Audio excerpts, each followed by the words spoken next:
me that so that you'll know. There we are, Patrick. We are live. How are you I tonight? see it as well.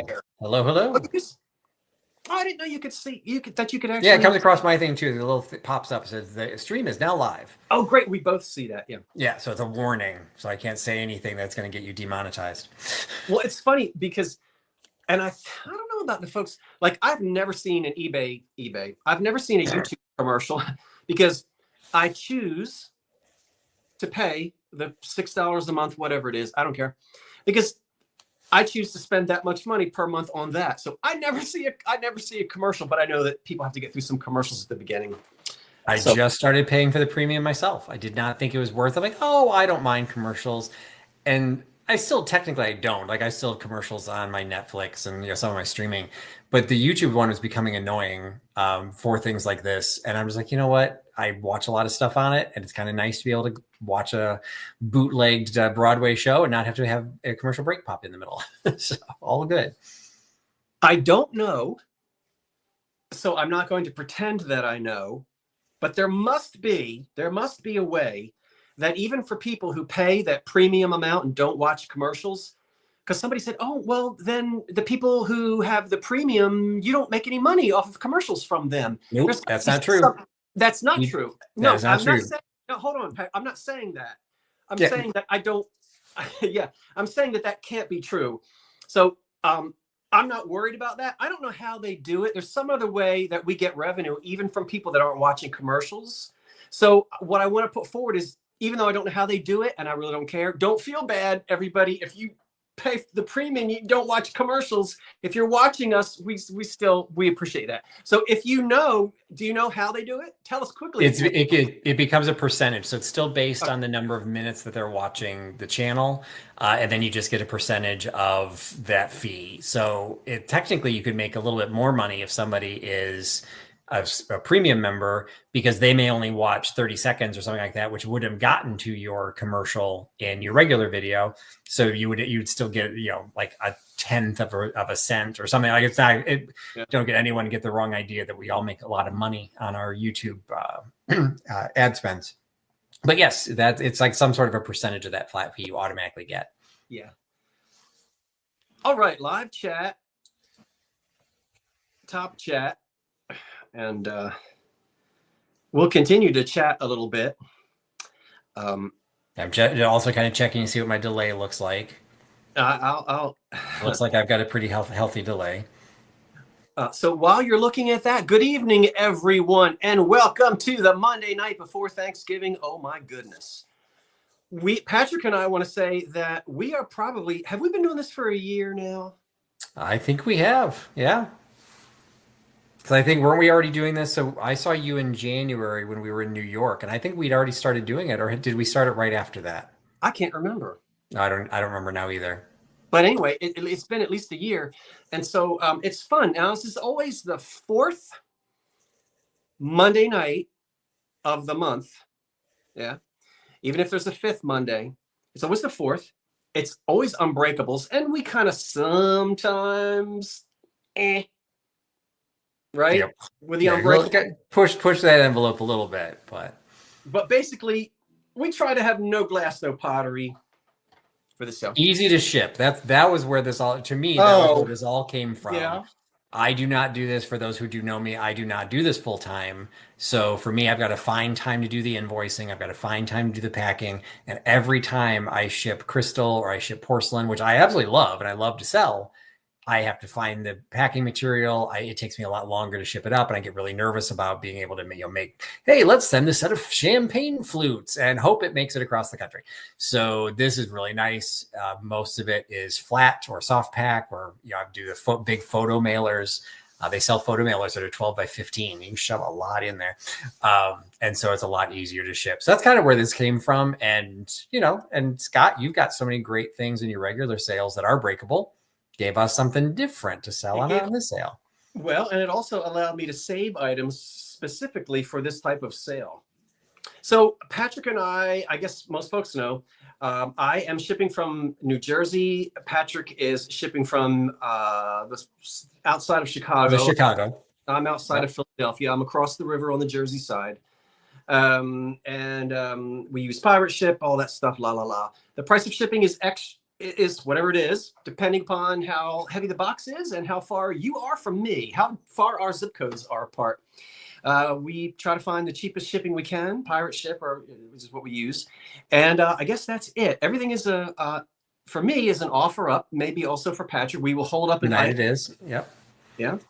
We count it down. We encourage folks not to, if you see something you like, if you sit on your hands and you really, really, really want it, you might lose it. That's not to trick you into bidding more than you would want to pay. But remember, because of internet speeds and the age of your devices, right? You could be lagging a good 15 seconds. And so we do the 10 to 0 countdown. But don't wait until you see 5, 4, 3, 2, 1.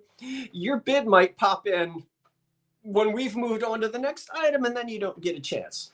Okay. Having said that, I know I'm forgetting something else. Patrick, what am I forgetting? Take it away. The only thing that we usually talk about is you invoice a little faster than I do. I will try and get my invoices done by Wednesday night. I think you usually get yours done the next day because you're just that good. No, it's because I do this full time. So it's I know, and I appreciate that. It's actually built into my schedule. And tonight, since it's a small number, I'm going to actually do the invoices this evening because I have, plans first thing early tomorrow morning. So I'll have the invoices out tonight. And I appreciate then. So the payment is due when you get the invoice. Well, that doesn't mean like immediately you have to pay tonight. That's not what I meant. You know what I meant. And then net 30.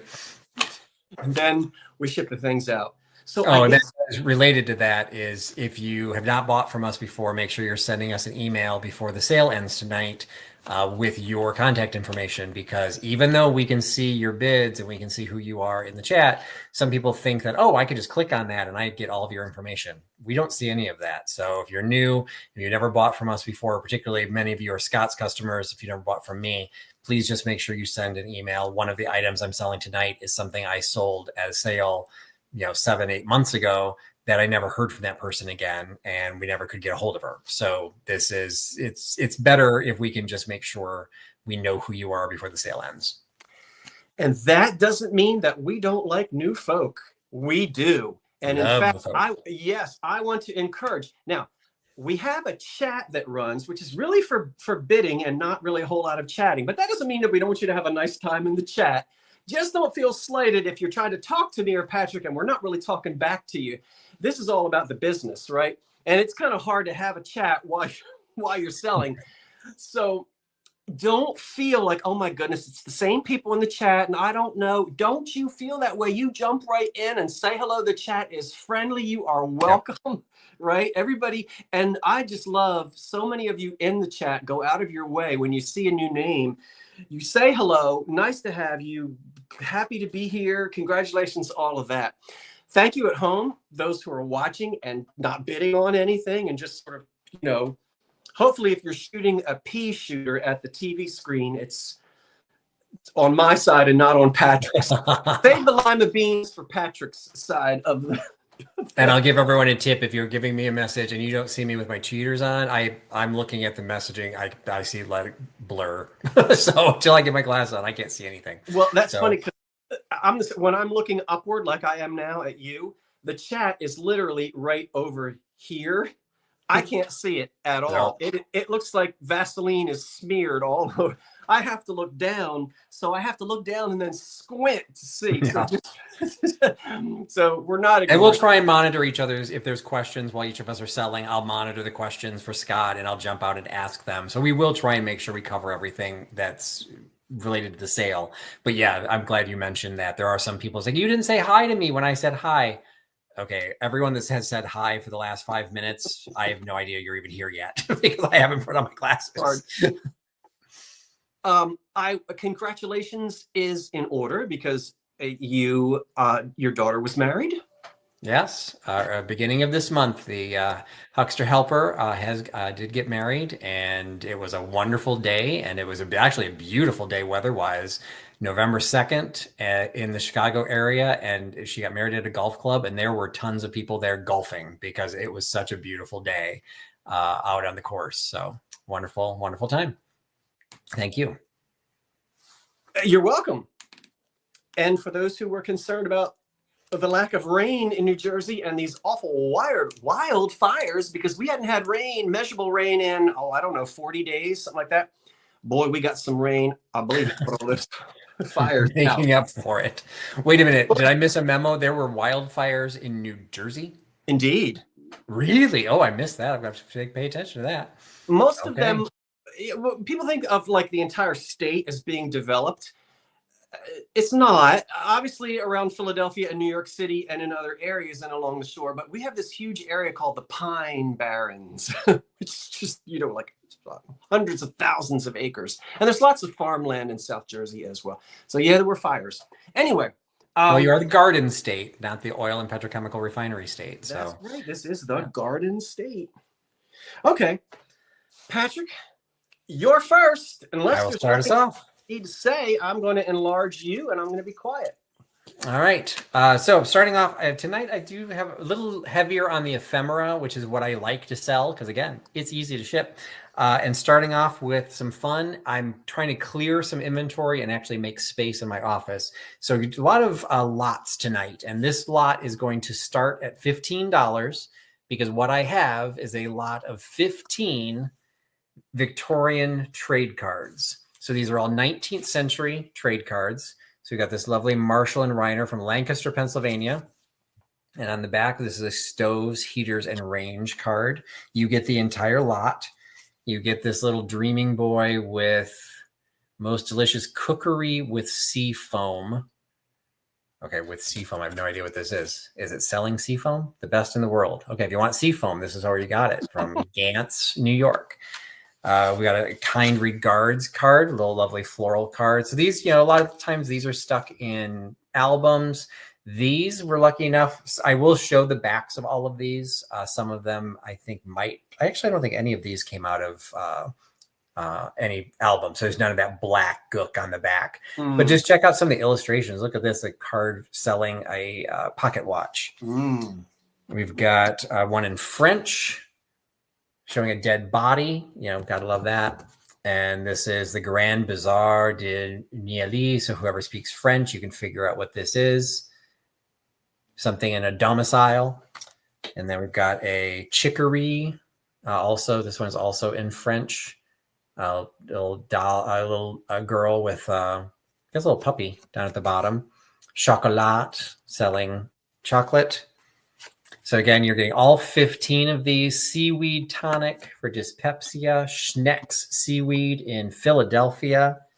Some of these I did pick up in Pennsylvania. So diphtheria and rheumatism cures. Spaniel. This one looks like it. I'm sorry. Did you have a question? Just still reminding folks we're looking for an opening bid of $15. There you go. So this one looks like it wasn't an album. You can see there's some paper loss to this, but you still get the celebrated glycerin. Thank you, KP. Got a French gold with 2 children on it. And the French gold is that technique that's got that gold leaf to it. So this is Smith's Hall Parlor Rink. So some sort of a skating rink. And then we've got a religious one, golden text. It's got a prayer on the back. Just letting Suzanne B know. Suzanne B placed a bid of 15, but just prior to you, Suzanne, KP placed a bid of 15, which means at the moment KP has the high bid. Just letting Suzanne know that. So this one's Allentown, Pennsylvania, Bible House, Albany Dentists. It's a little girl with a basket of flowers from the Albany Dentists. And then we've got another dentist, another floral card dentist, Cortland. New dental rooms, nitrous oxide. Hey. And I'm actually a little surprised. These are all late 1800s, so they were already doing nitrous oxide back there. They're just pumping you full of it. Parker's hair balsam. We've got high grade. This is a plain one on the front, just a little boy sailor in the back, but it's a piano card, high grade pianos and organs. And then the last one is Stetler and Santee's Cheap Store. I've never heard of the term cheap store. So that's maybe, is that a Pennsylvania thing, Scott? Allentown, Pennsylvania. So I don't know if that's, I guess it's like it says 5 and dime counter, but I've never heard of it called a cheap store before. So this one is actually blank on the back. So you get all 15 of them, and you saw all the conditions, and I'll go ahead and start counting it down. 10, 9, 8, 7, 6, 5, 4, 3, 2, 1, and done. Okay, and for those of you who aren't sure what's going on right now, I am looking at a separate device which will allow for the lag. And I'm actually going to put the stop in there. Thank you. Yep, and so I'm waiting now. And now I'm seeing Patrick go 3, 2, 1 on another screen that I've got. And I've just put that in there, and it looks as though KP might be your high. Wait a minute. Is somebody? Nope, it looks like KP at 17. All right, great. Thanks to KP. I will get those out to you. All right. Now, I don't know.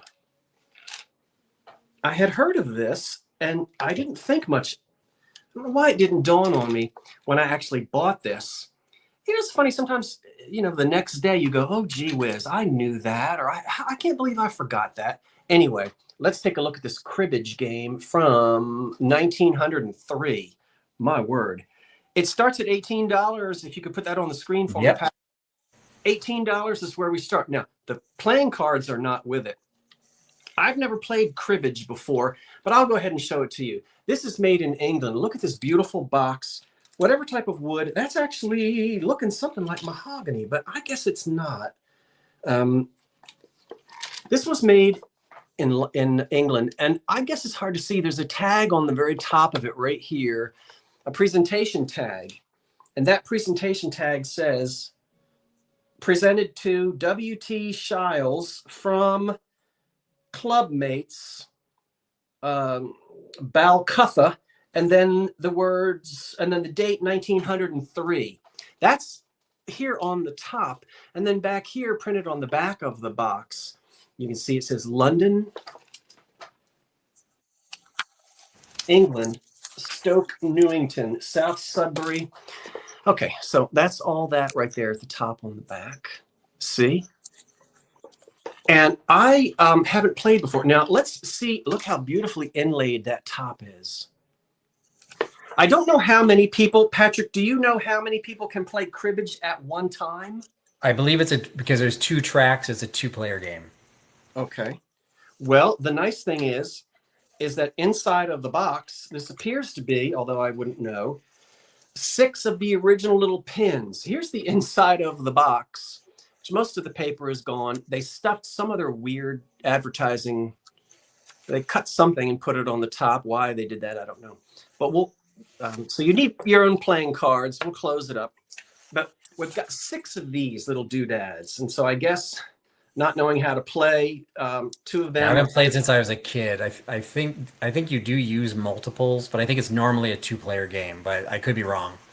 Well, I've never seen it as a box either. That's a really nice one. I like that. I love that little presentation tag. And you're up to $19 from Mark Peterson. Okay, I'm trying to, okay. So you've got those 4 of the little cribbage pegs and then 2 more. So before I lose all these little dudes, let me get them out of there. I can't believe these would be,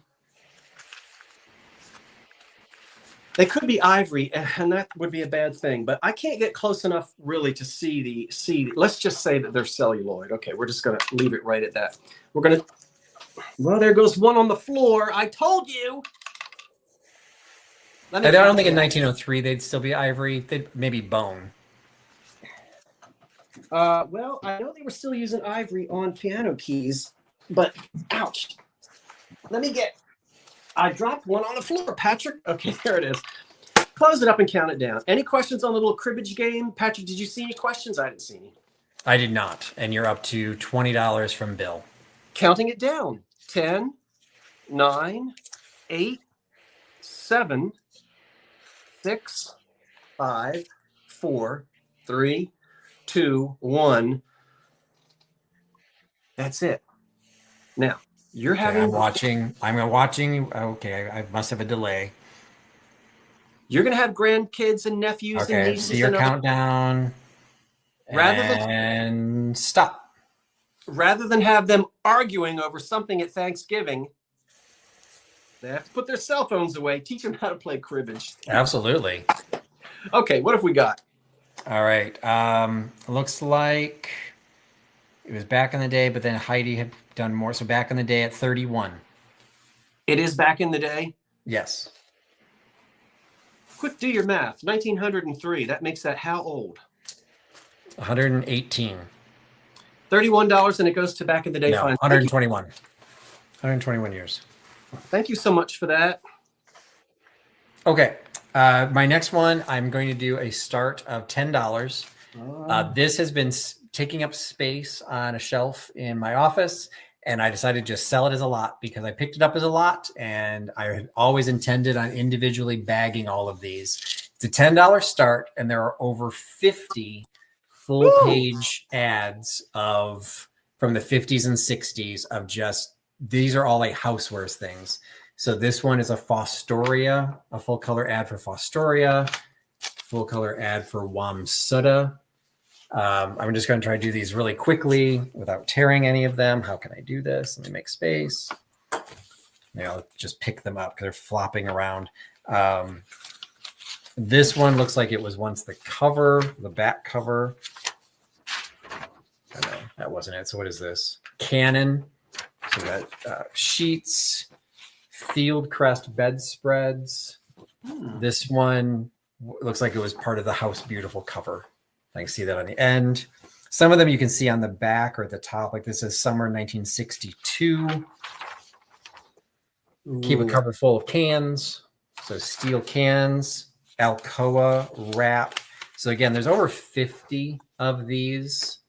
So you've got, if you're a reseller, you can go ahead and resell them. These just have some small ads on the back, some great interior window design. So these are from the House Beautiful magazine, early American reproductions.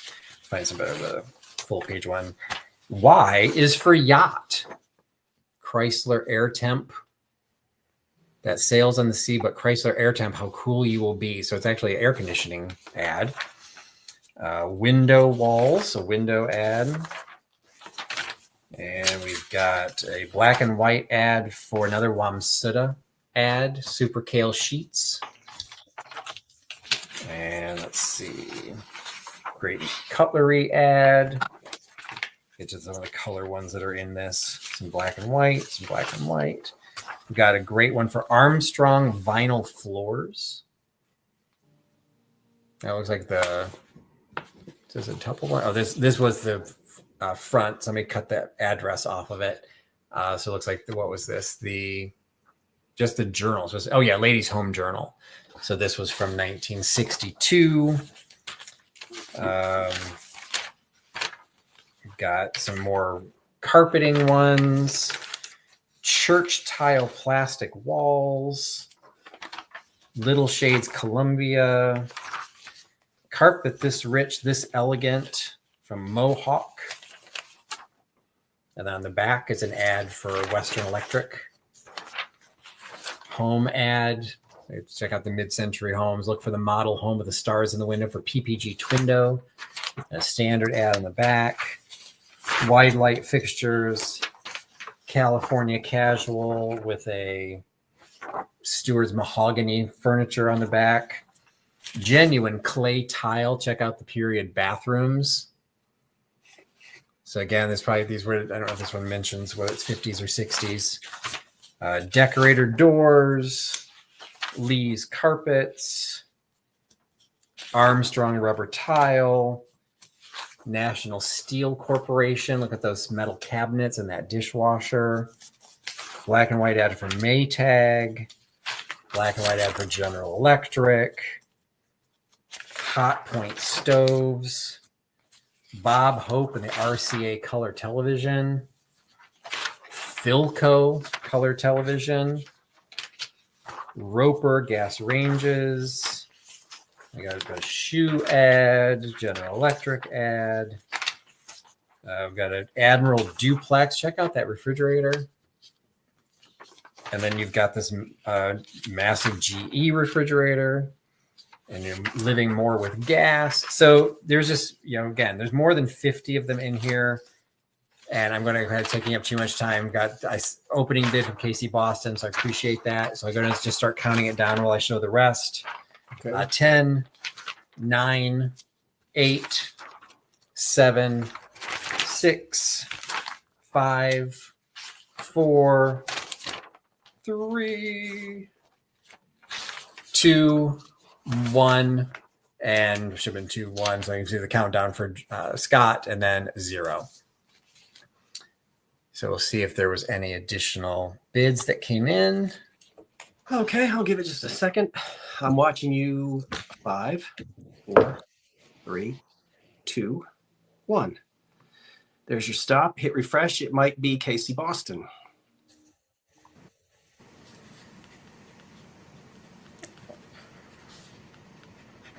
Think so. All right. Looks like that was the only bid we had. So congratulations picking that up for opening bid.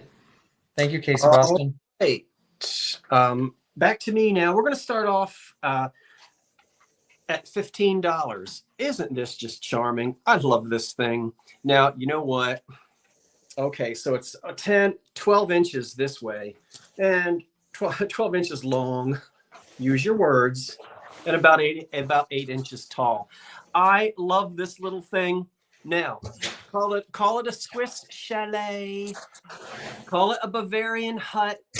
I don't care what you call it. Isn't it just charming? Now, only it would be even more charming is if there were snow. There's no snow, but that's okay. You know what I love mostly? It's like a wall pocket there, you see? You have one slot here, and then there's another one over here. So this will actually, when this is up on the wall, this just reminds me of the kind of thing that would be in some old kitchen somewhere, by the back door, by the kitchen door, and Granny would come in and she'd put the mail right here in that slot. And it really does, paper will fit in there, as you can see. And there's another slot over here, maybe the grocery list. Maybe this is where you hang your keys or a pair of scissors or some old string or something. There's nothing on the back except hand painted. Was it a piece of touristy? Could have been. I kind of doubt it because normally it would say, hand painted in Switzerland or Germany or wherever. Usually those touristy things have that. This could be American made, but it is hand painted. It's all wood. It's never been repainted. I think it's charming. There's a hole here and here where it can be hung on the wall. So perfect to hang in your kitchen with your keys and whatever else. Let me take a look and see. Patrick, did you see who? I think I only have one bid at 15 right now. Yeah, KP gave you the opening bid. If there are no questions, I will count this lovely thing down. 10, 9, 8.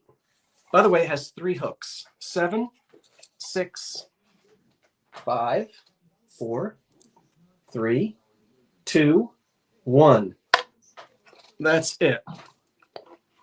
All right, looks like some people are popping in toward the end and watching for your countdown. Don't you want to just go knock on that door and say, hello, can I have a cup of tea? And there we are. Or maybe you want to stand on the rooftop and yodel, yodel, yodel, yodel, yodel. I was like, Elderly Poodle got the last one in at the last minute for 25. Elderly Poodle gets it at 25. Charming. 1940s, 50s, 60s. It's kind of hard to tell on something like that, but I'd say mid-century, something like that. Thank you, dear. Thank you, Elderly Poodle. I appreciate that. Thank you so much. Thank you, everyone who placed bids as well. I appreciate it. All right. So this is the only table topper, the only table linen I've got in the sale tonight. So this is starting at $15. And this is a 30 by 30 table topper. So this is a nice one because you could have pretty much any size. If the table's larger or even smaller, this just drapes over it. You could have a regular tablecloth underneath. It is a 15. 15. All right. It is an embroidered tabletop. And it's one of my favorites into the design. You can see this great, like almost Deco pattern on the edge that goes through all 4 sides. And then it also has a really nice grid work design in the corners with some flowers. So it's kind of a transitional piece. That's pretty. Yeah. So what's interesting about this one is, and it's a little bit odd. At one time I thought it was faded. And then I discovered that it is not faded. For some reason, when the person was doing it, they changed stitching color. So if you look at that bridge work that connects the 2 big panels, you can see the line here on the top and the bottom is black. Then you get in the middle, half of the line is black, and then it turned gray, and then the grid work is gray, and then the bridge work on this side is all gray. And then you've got the grid work here is gray, but the grid work over here was in black. So as you work your way around the tablecloth, some of the side pieces are done in black, and some of them are done in gray. I don't know if this was a design choice or they just simply ran out of color. Yeah. Because initially I literally thought when I first bought it, I'm like, oh, this must have been the side in the sun, because I could see that it was gray and this other side was all black. But then I found that one piece that showed the black and the gray in this literally the same stitch of that arch. So clearly that is not faded. That would not have just faded from black to gray in that one little line. Why she did it, who knows? The only other possibility, very rare possibility, is she used a different quality thread at that point, and then that thread faded down. But I think she just ran out of black and decided to make it gray. So you back it up. You really don't, it's just not going to show, or people aren't going to notice. They'd have to be really, really being analytical if they were going to pick apart the colors. But you can see, up here in this corner, this one is black. This one is black. This one is gray. And this one is black and gray. Mm-hmm. So you turn it into a drinking game, depending on where they sit at the table. Hey, do you notice? So who knows? It's still a beautiful design. It's got the open space in the middle, so you can still have a floral centerpiece without covering up any of the designs. And the design itself is just really intricate. The back of this, it is, I believe, done by hand, because again, a machine wouldn't have done that. And you can see some of the knot work, the way it's tied off. So I do believe that this is hand done, as opposed to some of the machine ones that I've done in the past. And it has the beautiful crocheted trim on the edge. So it's 30 by 30. It has the cut work hem stitching in the middle. So like each of these 4 corners are almost like their own little handkerchief, napkin sizes. Just a cool little piece. So I see we've got an opening bid from Kells, and I'll go ahead and start counting it down. 10, 9, 8, 7, 6, 5, 4, 3, 2, 1, and stop. Mm-hmm. Alrighty. I think you sold to Kells. 415. Yeah. All right. Thank you very much. Okay. Great. Wonderful. We have almost 300 folks here tonight. Patrick and I would love it if you would give us a thumbs up if you're on one of those devices that allows you so to do. Patrick, we're going to start at $20 on this. I have a fantastic Art Deco serving tray. $20. That's the real thing. Wake up, not you.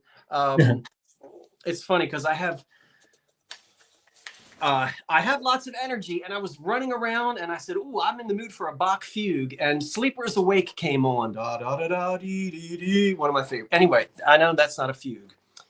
"Sleepers Awake." It's a wonderful organ piece by Bach. Go listen to it. You probably already know it. Hey, this is Art Deco, and I love this. It's green. It's geometric. It's $20. Is that where we start? That's where we start. Yes. You can see there's the back. You don't really see, in terms of the condition, scratches and dents. No. Circa 1930. Yeah. I always say circa 1930 when I think that anything could have been made sort of between 1925 to 1935, 38, something like that. I just say circa, which is about, sort of, around. maybe close to 11 inches across by about 15 in length. So if you like the 1930s, this could be for you. And you got an opening bid from Desert Crone of $20. I see that, and I appreciate that. Thank you so much. So this is paint, right? That's on there, not decal. It's all painted in the factory. We'll count it down. 10, 9, 8, 7, 6, 5, 4, 3, 2, 1. That's it. The high bid was 20. We'll wait and we'll see if anybody else jumps in to try to own this wonderful Art Deco serving tray from circa 1930. Hey, just saw your countdown. Got the stop in there, and it looks like it's Desert Crone. We're getting it for $20. Oh, did I lose you, Scott? Well, congratulations, Desert Crone. Hopefully Scott will come back because it just jumped straight to me. So I think this has happened once before. Really quick note as I was doing in between, if Casey Boston is still here, I do apologize. I can't find you in my notes. So if you have bought from me before, I do apologize. But if you could make sure you send me an email so I have your information, I would appreciate that for picking up those ads. All right, my next item, and I will go ahead and put my own start in here so that since I'm not sure when Scott will come back, this is going to be a start of $15. I'm doing a whole stack of Harper's magazines. So these magazines are all from 1919. So we've got January, February, March, April, June, and December. So you can see what we've got. I've got the start in there for $15. So you get all 6 of these for that $15. So do a quick skim through these. Harper's magazine obviously looked quite a bit different back in 1919 because you can see how thick this is. This stack is probably going to weigh about 6 or 7 pounds to ship. So just be aware of that. And because there's advertisement in this, I cannot send it media mail. So I'll send it as cheap as I can, but depending where you're at, it's 6 or 7 pounds is going to weigh something. But so you've got March Harper's magazine. This is old enough that I can't remember if there were any ads here in color. Most of the ads are going to be in black and white, but just check out the inside cover. I mean, check out the cars that they were selling in 1919. Isn't that just amazing? That is the special coupe limousine locomobile of the fine motor car designed by the Locomobile Company. Okay, never even heard of them. Tiffany, very simple ad, not even with any illustrations in it. But check out Egyptian deities ad. Just look at the art on this. Like, we've not really gotten into the Deco era yet. The Paris Expedition is not until 1925, but they're figuring out some stylized looks. So if we can just kind of skim through a lot of text, you figure 1919, you didn't have a lot of not much else you could do. So when you got a magazine, you sat down in front of your candle and your tiny 10-watt light bulb, and you tried to figure out how to read. So you've got there's some color in there. The Marmon has red in it. So there's some spot color. Marmon automobile from Indianapolis, a full page ad for that. Against the Monument Pottery Company of Trenton, New Jersey, selling their pottery tubs. Let's see what else we got. Oh, we've got a look at this Palmolive ad. Holy cats. That's in full color. Absolutely gorgeous design. And you absolutely, Gail's correct. You can just get lost in these, just reading some of the articles and just looking. We've got a Bonnie B imported human hair net. It's a bunch of ads at the back, and just I'll sip through a whole thing of advertisements for schools and colleges. See if I can find probably a table of contents in here. Just give you an idea of what some of the articles are. She played to lose. Encyclopedia ad. Harper's Magazine. How the War Was Won. So you even have some beautiful illustrations you could frame. And these are nice. So you can show the quality of the Harper's magazine. So you have this full color illustration and it's tipped in without anything on the back. So if you take this out and frame it, you don't have print showing through. So that shows the quality of the magazine from the time. How the War Was Won, The Society Woman, A Man's Son, Contact by Wilbur Daniel Steele, The New Nationalism in Business. We've got fiction, we've got nonfiction, we've got another illustration. This one's in black and white, and it has, again, nothing on the back. So that's all just one issue. So then hopping into, this is the April issue. Just kind of zip through this one. Check out that full color illustration at the store. Again, lots of articles, lots of text. Advertisement for the sanitary varnish because it can be scrubbed with boiling water. The Murphy Varnish Company. It's the only way I clean my varnish. Canterbury, what is this? Atterbury Motor Trucks. Check that out from 1919. Concrete Roads and Lettuce Salad. Okay, I don't even know what that's for. Portland Cement Association. The National City Company. You know, just like the time and money they'd put into the design of some of their ads to catch your attention because you're zipping through this massive tome. The Murad cigarette ad in the back. Check that out. Your high bids. Turkish cigarettes. Did you say something, Scott? Your high bid is 30. Thank you. You're welcome. So this one is June. Even add Instant Postum, Old Dutch. Like this is even just the back cover. So zip through here. You got the Angelus player piano, kind of as a little tiny color ad there. Let's see, what was that one? Usually the colors are together. The Columbia.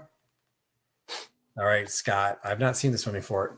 Graphanola. Oh yes, the Graphanola was made by the Columbia Company because Thomas Edison owned the rights to the word phonograph. Oh, okay.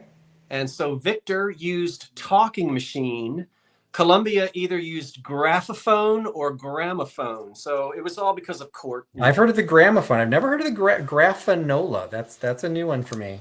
Sargent, the spring closure of the door. I didn't even know that would have existed in 1919. Hartman luggage. Hartman luggage costs a fortune now. Can imagine what it cost back then. Steamer trunks. Let's see if I can find that other. Here's a couple more color. Or here's one of the illustrations is in black and white. That has nothing on the back. And this one, also in black and white. Jonas Willie lingered long at his breakfast. Your high bid right now is $50. Fantastic. Oh, here's the color one. Looks like a war one. Then he ain't dead. Bob's alive. Bob's your uncle. Bob's your uncle. So again, you think about what these magazines would have been coming out every month. Again, an ad for, what is this an ad for? Oh, the Locomobile. Another ad for the Locomobile. That's a different one than what we showed before. And then the Tiffany ad opposite of it. You get your reading enjoyment, and then, hey, you could hang these in your house and you have your own little piece of art because where else are you going to get it? Pin it to the wall, whatever. So these are all intact. All of these are, you can see I'm flipping through them. The covers are in really good condition. The bindings are really good in condition. I bid still now 50. Anybody else there? How many so I'm going to go ahead and start counting it down. Didn't mean to spend so much time in this, no. Check out the December one. Got Christmas. How many do you have total? It's a total of 6, all from 1919. Okay. Check out the ad for the Pierce Arrow. Holy crap. I should have just cut that off and hung it on my own wall. That is amazing. Just automobiles from the late teens. They literally don't make them like that anymore. So this one's the Christmas issue, although I'm not seeing like really Christmassy ads. But a beautiful, again, full color illustration in here. I tipped in so you could hang it. The Broomstick Trail, that sounds like Halloween. 80 years later, the doctor for animals said he wouldn't get well. That's depressing. Silence bore them together where neither could have gone alone.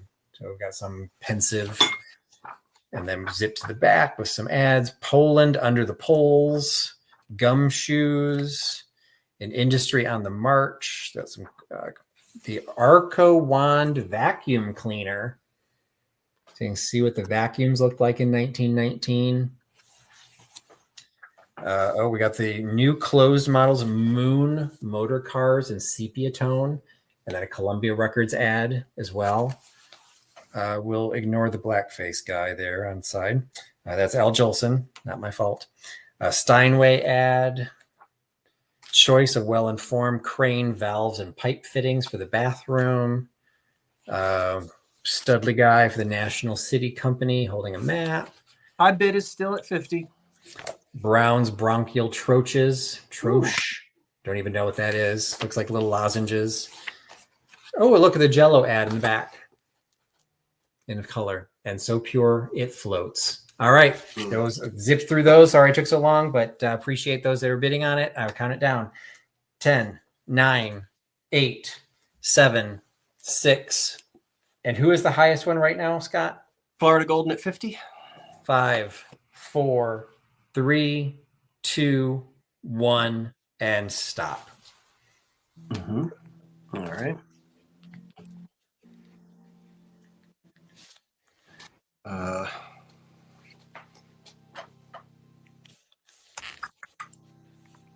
That might have been it. That was it. Okay. Florida Golden at 50. All right. Thank you so much, Florida Golden Girl. Okay. Excellent. I've got 2 turkeys. Don't be talking about us that way. I got 2 turkeys for you. And that reminds me of a story. I won't tell it. Well, I might tell it while I'm showing you the turkeys. Patrick, if you'd be kind enough to put $19 on the screen, you're going to get both of them. You get the little one and you get Big Mama. Okay. And they are, I didn't even look in advance anyway. Does it really matter? Denison or Beistel? Probably. That one is Beistel, and it's not a reproduction. This is probably from the 1980s. This one is also Beistel, and it is not a reproduction. Let's open him up. These are in good condition for... Oh, look, it's a little hiney. I guess that's not as hiney, is it? I guess so. Well, anyway, that's his backside. There he is. You put a paper clip on it, and it'll stay open. So this is the small one for the children's table, right? That's the little one for the children's table. He's in excellent condition without any tape that somebody ripped off and then pulled him. Look, even his feathers are all in good condition. That's the little one. The big one for the adult table, where they get the good Falstoria. I wasn't allowed to sit there until I was about 12.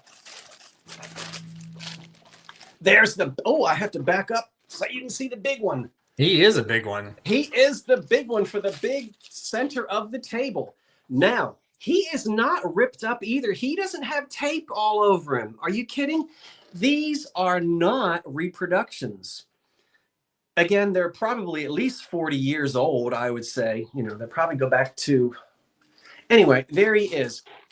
His neck has a crease in it, and it seems as though maybe someone put some like super glue or something just to sort of tighten up that crease in his neck. But his head it's not wobbly, it's not coming off. It's definitely in good shape. So the 2 Beistel, not reproduction turkeys for your Thanksgiving table. Yale has you up to $25. Big boy, little boy. Or is it a girl?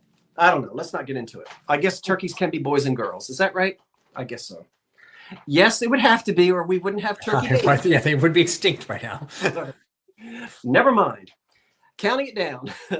What's my high bid? 25 from Gail Sprangers. All right, count it down. Anybody gonna go higher than 25? If you are, you better do it now. 10, 9, come on.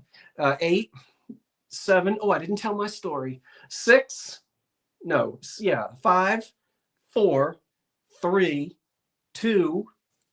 Sorry, Patrick. 1.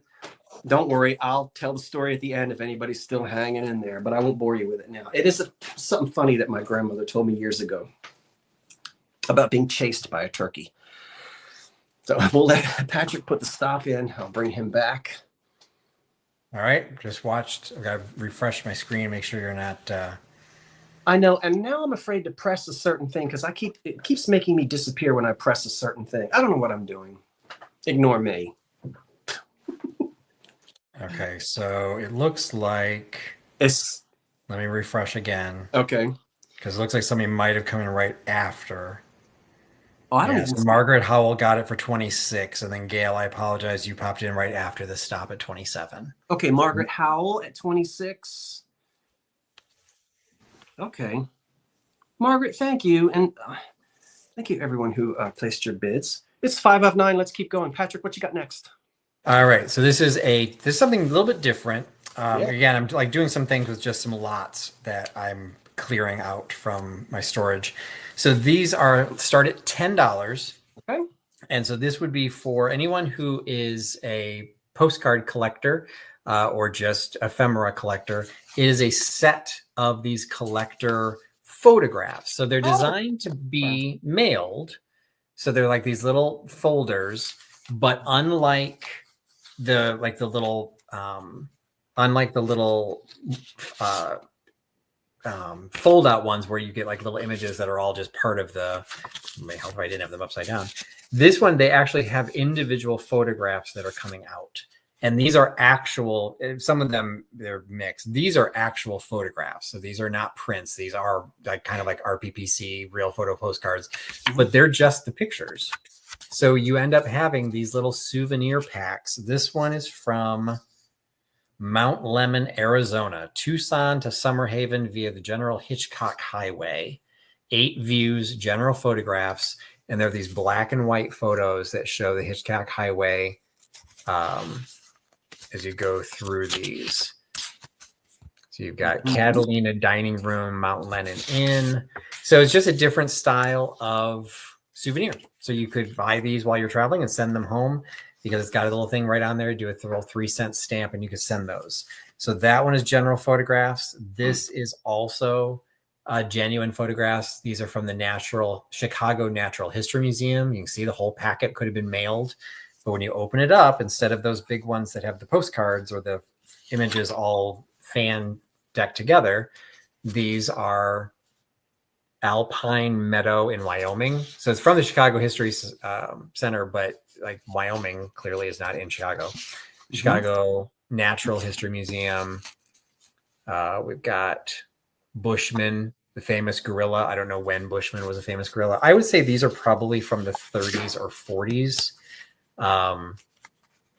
Plains Indian Village, Abyssinian Waterhole. So you've got a variety of images. Triceratops. Oh, there's capturing reality and the dinosaurs. They've posed nicely for their pictures. This one is from the Mississippi Palisades State Park. 27 souvenir views. These are not real photographs. These are prints, but same idea. They're like little photographs all from that area. Another little envelope. This is a souvenir of St. Augustine, Florida. Miniature postcards in color. Again, it's like a little envelope you would have mailed home. Open it up. And these are designed to be like little postcards. Now, I don't know if you actually could have mailed this. Did you type stop? I took it out. Oh, okay. It was an accident. I'm like, wait a minute. What's this? I'm like, my own delay. Yeah, stop. Yeah, I was like, okay. So anyway, so this one, St. Augustine, Florida. Whoops, as they go flying. All images. These are prints. I don't know if you could have mailed these. I don't know what the rules are for size. So they're cute that they could be postcards. And then the last one is the select photographs from Sitting Bull Crystal Cavern in Black Hills, South Dakota. Again, envelope, you would mail these. And when you open them up, you actually have real photographs from the area. So new entrance to Sitting Bull Crystal Cavern in the Black Hills. You got a cabin, a sitting bull, crystal cavern. So again, just souvenirs from all different places in the country. You know, it's kind of a weird mix. So this was kind of hoping that there'd be some ephemera collectors or postcard collectors. I did not see any bids come in. So I'll just do a really quick countdown just to close it out. 10, 9, 8, 7, 6, 5, 4, 3, 2, 1. And we're going to stop. And if somebody's interested, I can pull these up later. Otherwise, I will sell them at my booth. No worries. Okay, stop is in. And it's a few minutes before 9 o'clock. We'll skip the intermission and we'll keep the ball rolling. I'll let you take a look. I think a $10 came in after the stop. So I'll let you decide if you want to redo it or... No, Heidi, if you want them for $10, you can have them for $10. That's the opening bid, and no one else, everyone else had a chance, so you can have them. Okay, next up, I have a 1963 cookbook. It's at $15. It's all there. It's all there. I looked at it. $15 on the Pillsbury family cookbook from 1963. I'm not going to take a whole lot of time and go through all the recipes. You know what's in here. I've got a feeling that the person who buys this, you probably remember being a little tiny tot standing pulling on mother's apron. Maybe mother had this one. My mother still uses that red and white checkered. Hers, I think, was that one Good Housekeeping or Better Homes? I think that was Good Housekeeping. Better Homes and Gardens was the red and white check. You know, make that yourself one? Full page. Make yourself full screen. That's the one that I grew up with, and my mother uses all of those awful stained pages, but the stained pages, those were the good cookies. It's all there, as you can see. Let's just take a quick look to let you know the condition. The only page that has ripped out is the title page. And just so that you know, it's got somebody's name on it. Helen, somebody, I don't know. But anyway, there it is. So the title page came out. Everything else is there. It's all there. Okay. It's very clean for a cookbook. It's not falling apart. Oh, I didn't see. Oh, what is this? This might be my get out of. What is this? This is Compliments of the Country Kitchen corn dogs. Oh, that was a recipe. You know how people are always shoving little recipes in. What is this one? This one is for sourdough bread. Anyway, who cares? Mother is always. Lori's got your opening bid of 15. Mother is always putting little clippings into the cookbook. It's all there. The 1963 Pillsbury family cookbook. Yes, there are some pictures. Everybody knows what eggs look like, and probably from the 60s. So we'll count it down. The high bid, I think you said, is 15. Yep. Let me put this title page back in before I forget, and then I'll count it down. It does have that nice little, I'm sure there is a technical term for this little metal thing. Patrick, you are in the business of this type of thing. You know, you're probably right, but no, I do not know what that means. I don't know what that's called. I don't know what you call that, but I love that it's in there.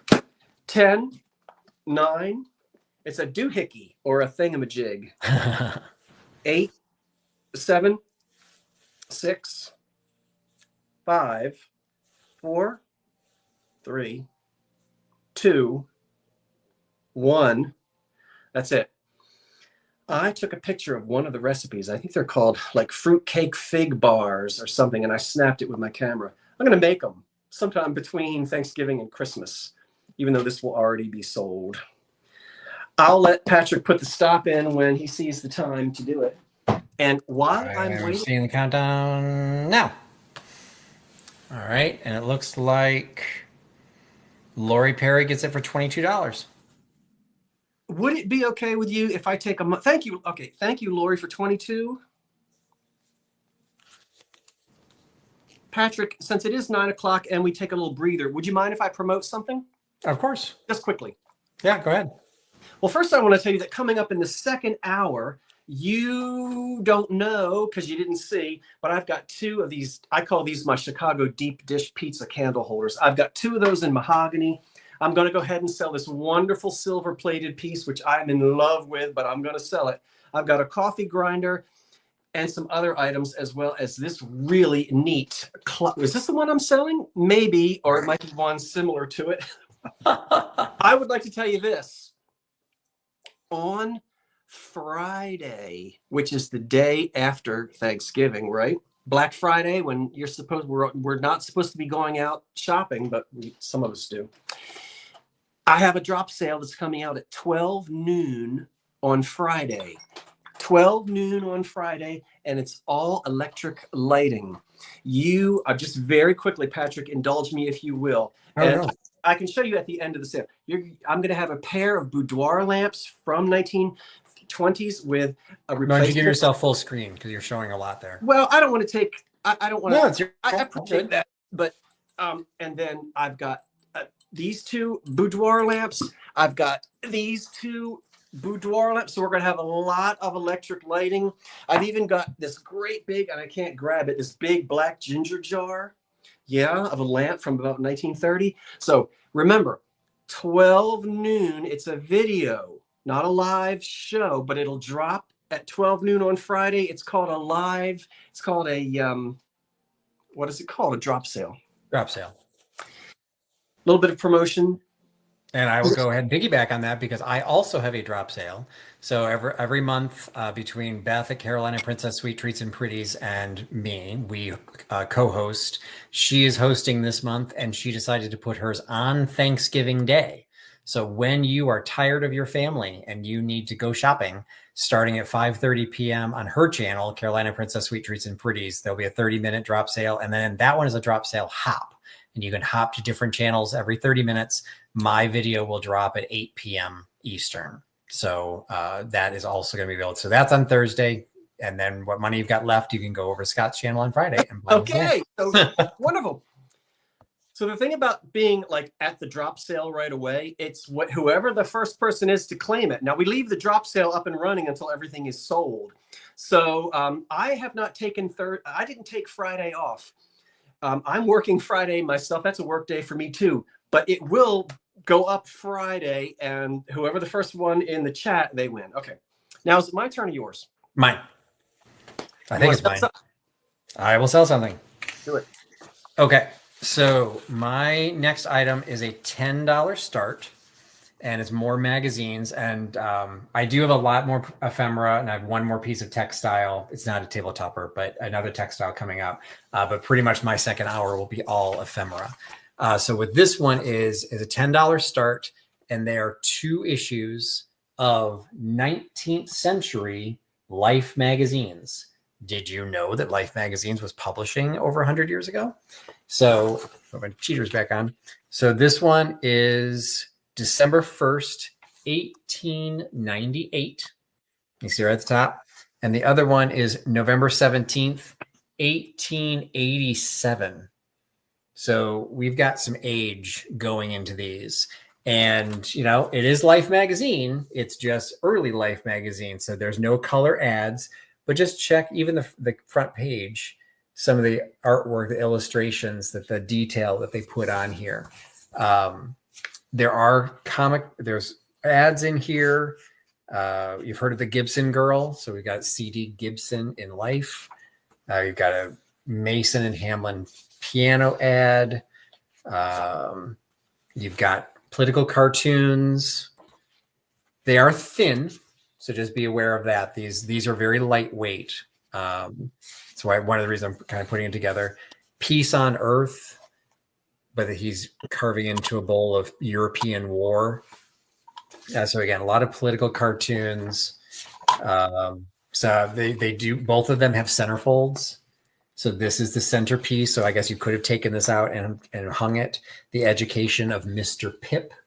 And there's a little story that goes along with the Education of Mr. Pip down there at the bottom. We've got drama, Mr. Daly's The Merchant of Venice, a little story in comic book form. What I loved this one, check out the Reed and Barton silver ad. Look at what the silver plate looked like and solid silver looked like in, so which one is this one? 1898. Just peak of the Gilded Age. That's what you would want in your tablecloth and on your boudoirs, those pieces. All kinds of ads, little ads in the back. Jaeger's sanitary underwear. Leipzig's company extract of beef. Home needlework, Prudential Life Insurance. They've been using the Piece of the Rock for a long time. White Rose Glycerin Soap, Spencerian pens. You've got, again, Gibbs girl. You got the bicycling woman in her skirt, because of course in 1898 she would have had to have been wearing a skirt. And then the back, some ads as well. No cigarette ads in this one. And then this one is the older one, 1887. It's a little bit thinner. Some great ads on the back. Beautiful bridal images on the front. And going into this one, the centerfold says it's the menu for 1888. It's a step toward the millennium. And there's all these illustrations on here. And what's kind of funny is what is written at the bottom. So if you'll indulge me really quick, I'll just zip through what it says. So a step toward the millennium will be taken and the principles of business applied to matrimony, when the impecunious dude shall marry his washerwoman, the invalid his nurse, the idiot an heiress, the epicure his cook, the girl of the period and tailor, the artist his model, the author his amanuensis, and the romantic and fastidious maiden shall promise to love, honor, and obey her father's coachman. So that was the humor of 1887.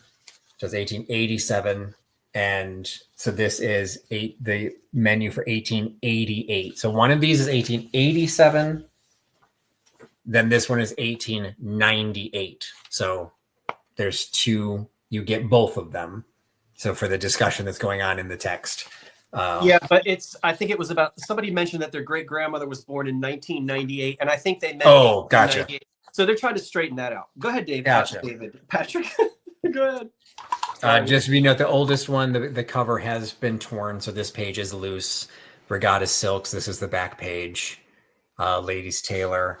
A maybe somewhat troubling illustration, Love in the Tropics. But again, 1887. That was what was happening at that time.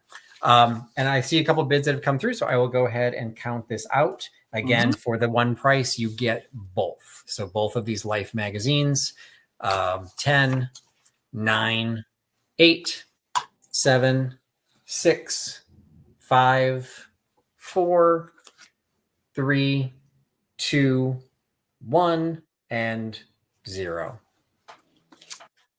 Okay. And yes, I saw who just said it. Old Hadley Adventures. They did survive for a long time, and that's why I like putting ephemera in the right people's hands.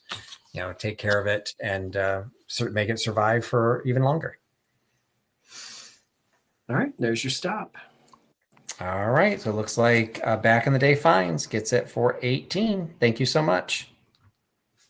Yes. Okay.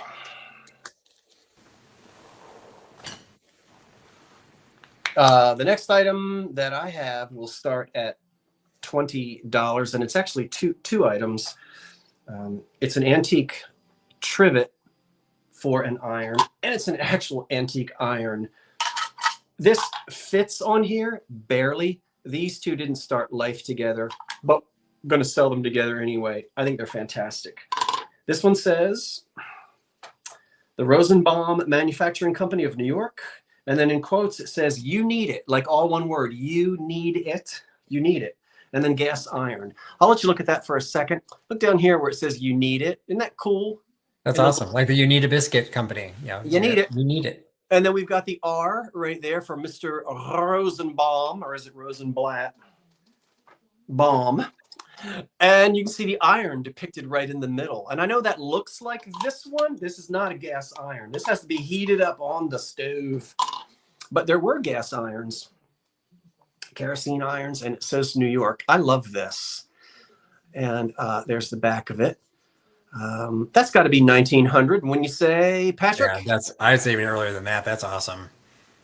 Yeah, 1890s, something like that. Yeah. And then the iron itself, ooh, didn't clean that wood. This one said I have to take this off, so you just pinch it, it comes right off, and then I can read it. This was made by the A.C. Williams Company of Ravenna, Did I say it right? Ravenna. Ohio. Ohio. Ravenna 18. Ravenna, Ohio. Okay. And then this goes right on there like this. I'm going to put this back on. That's heavy. There it is. Use it as a doorstop or iron with it. You wouldn't have Adam's to do got you at $20. You could forget your bicep curls. Maybe if I got 2 of these, I could just lie in bed and do my bicep curls. I think I'm nuts. We'll count it down. Suzanne B has the high bid of 22, and I'm now counting it down. 10, 9, 8, 7, 6, 5, 4, 3, 2, 1. You get both the iron and the trivial trivet, which isn't trivial at all. It's wonderful. Okie doke. I think I need to refresh because there's a big delay here. Okay. But there we go. All right, let me refresh.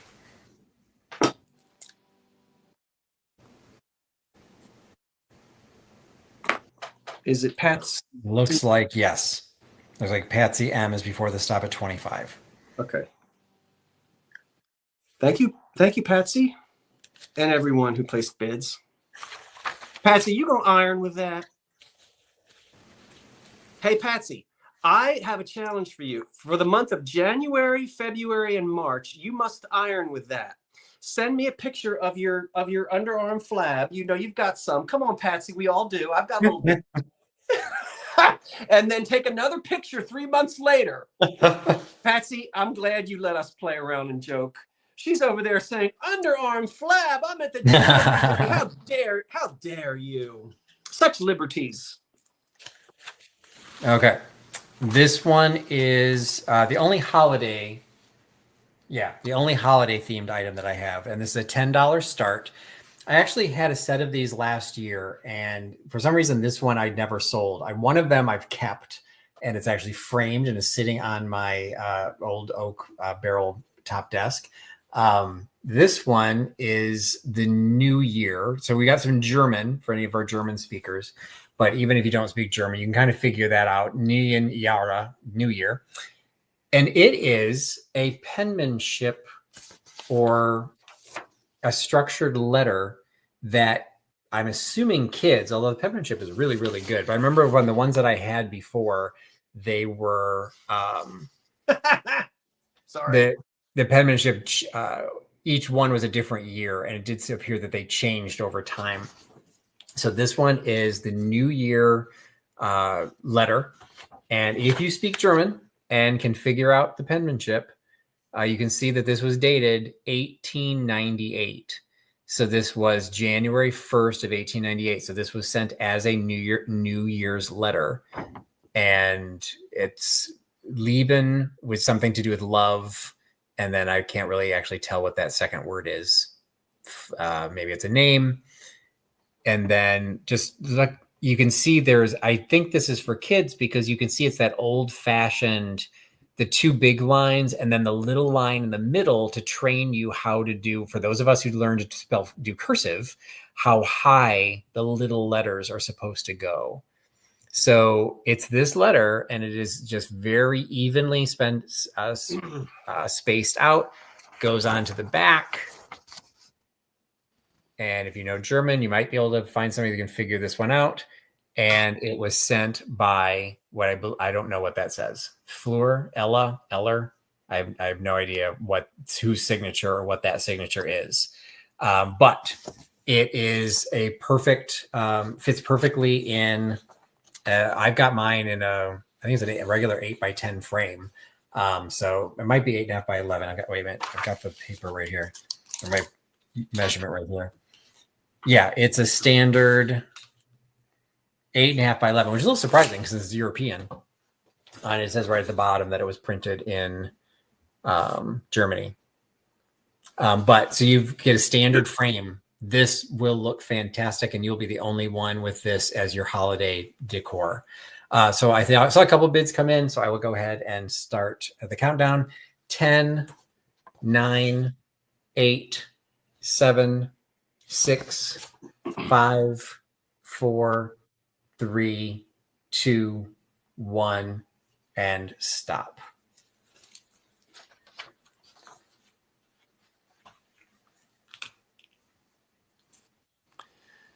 Mm-hmm.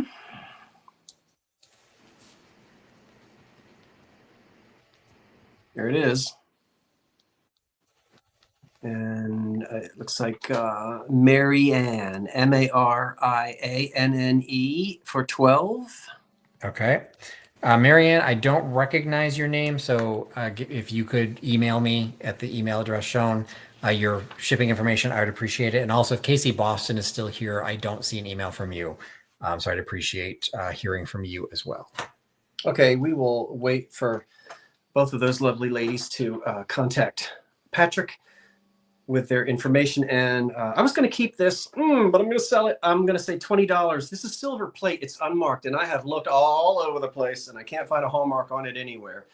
A reticulated bread, fruit, whatever you want to put in it. I love this thing. The inside has a beautiful, I polished it a little bit, but I didn't over polish it. It was not almost black when I got it, but it was pretty dark. So I gave it a polish to still have it look nice and warm and antique. But as you can see, it's got just enough tarnish on it. This would be lovely with a nice linen towel in there and all of your rolls, and then the bread put over the top of it. Adam's got you $35. The linen cloth folded over the bread. It measures about 8 by 12. It's in really nice condition. I wish I could find a hallmark somewhere on it.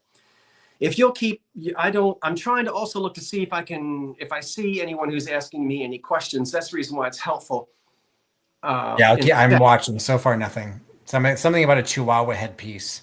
Well, you know what? And I don't know why I do this, but I said I won't name colors or breeds of dogs or flowers, because whatever you call it, 8 people are going to say no. So I called that lion's head, because typically in the antique world, when we're talking about motifs, we say lion's head, right? For that kind of thing.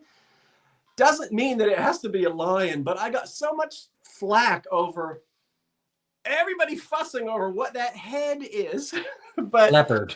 Patsy M has you at 44. You want to call him a leopard? Now, I might be wrong. I'm often wrong.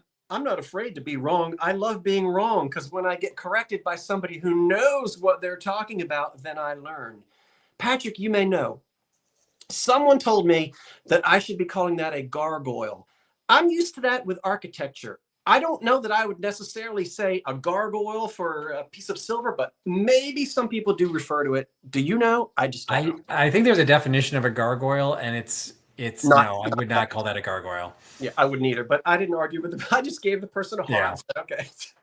It's making me wonder, like, wait, what is the definition of a gargoyle? Because I want to say the definition, it is architectural, and it's the water spout. Exactly. It's not even decorative. It's the ones that actually spit out the water. Yeah. Now somebody's going to look it up and put it in the chat for us, and that's okay. But let's pay attention to this.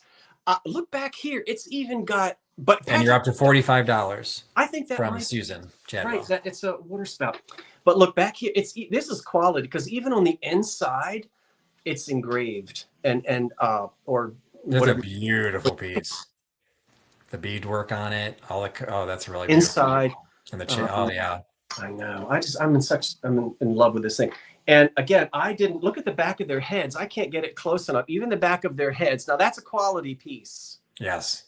Because of the back of its head. I just wish I could find a hallmark. I can't find one anywhere. And I'm telling you, I really have studied it. So I don't know. But it is silver plate, quadruple, triple, who knows. And then pretty design on the inside. So I'll count it down. I don't think we have any questions on it.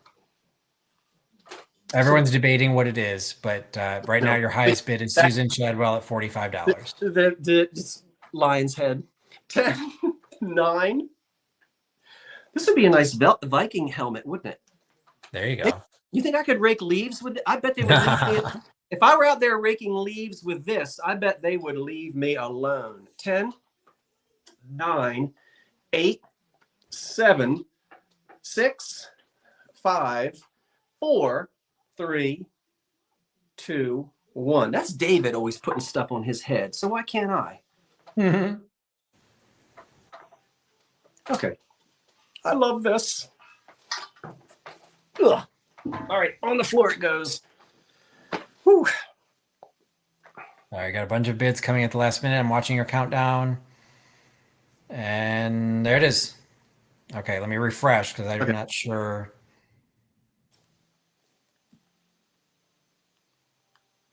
I am seeing... Oh, I guess I could look as well.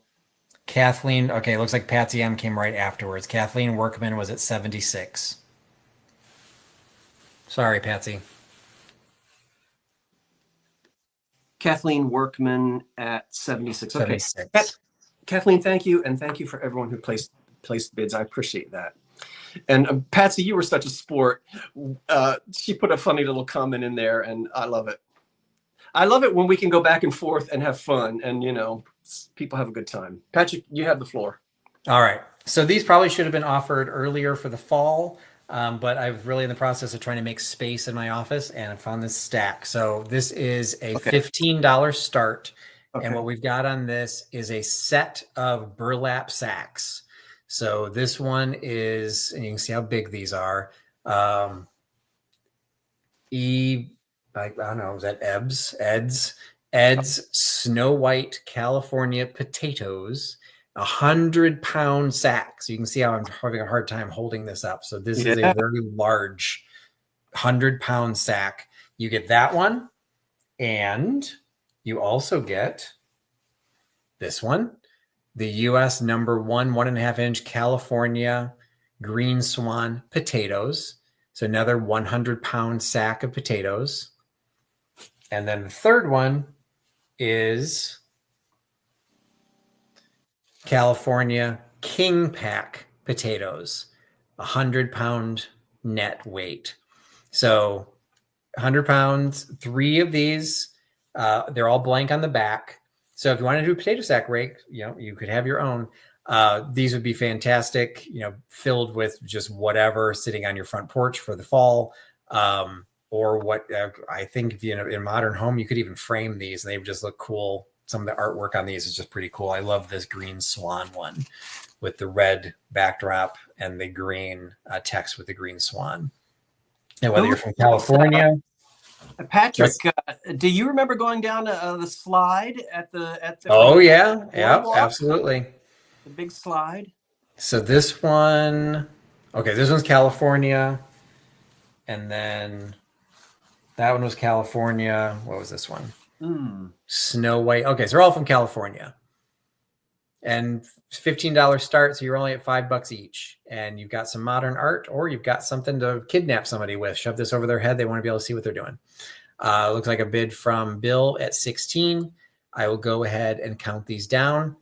10, 9, 8, 7, 6, 5, 4, 3, 2, 1, and stop. They're bulky, but they're lightweight, so they shouldn't cost much to ship. Gosh, the colors are so vibrant. Absolutely.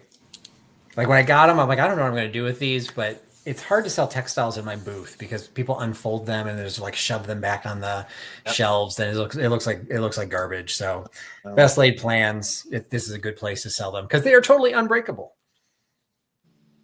I think Bill Albin is all right. Thank you, Bill. I don't recognize your name, so if you could send me an email with your shipping information, I would appreciate it. Isn't that exciting? New folk, I love it. New folk, I love new folk. Welcome, new folk. We're so happy we love old folk and new folk. So thank you, whoever that was, Bill, somebody. I just said Bill Albin. I've got 2 candle holders for you now, and I love these as well. Again, these circa 1920. These are old. And your start? Well, let me make myself big, and then I'll tell you the start. Thank you for asking, because well, these are going to start at $20. Okay. All right. So, oh, well, there goes the candle. Okay, Gee, Dad, it was a Wurlitzer. Anyway, get that out. That's what one of them looks like. That's what two of them look like. I call these my deep dish pizza candle holders. They are solid mahogany. They have brass cups to receive your taper candle as to not burn the house down. Look at how beautiful that mahogany is. That's a bit of wax there that will come off. But I love mahogany, and there's probably dust in here. I didn't clean these or polish them. Look at that wood. Yeah, and he starts you off at $20. That's the original finish on them. Look at that beautiful, that's that wonderful red tone that we love on mahogany. Can you see sort of the alligator of the old shellac finish? Suzanne puts you at 22. You strip these, you have stripped off 100 years of changes of humidity that causes that shellac to crackle. And we love that on old antiques, do we not? This dish part is so much fun. And we were thinking about all the neat things we could put in there for Christmas time. And everybody came up with, of course, different ideas. And you can say in the chat what you would put in there. Christmas candies or holly in the ivy, Christmas decorations. It's endless what you could put down in there. Or just leave them as they are. I would, because I think the wood is the star. The bottoms have the remnants of that old sort of cloth felt to protect the table. You might want to put a little more on there if you're not going to use a tablecloth. I wouldn't want you to scratch or damage your table. These are about 100 years old, and they're mahogany candlesticks. Never again do I think I'll ever find these deep dishes. I love them. If there are no questions, I'll count them down. 10. Nothing so far. You're up to $25 from Elderly Poodle. 10. 9. Look at that mahogany. 8. 7. 6. I've got to get a hand ready for Patrick. 5. 4, 3, 2, 1. That's it. Oh my gosh. I love these. Okay. All right, some Fast and Furious coming in. I'm watching the countdowning. And stop. All right, let me refresh. Okay. Candle holders. I'm going to try to get my eyeballs in sync here. Maybe I can see what's going on. And it looks like you did have somebody come after. Sorry, Patsy, I missed again. Christina Campbell. Yeah, she got it at $80.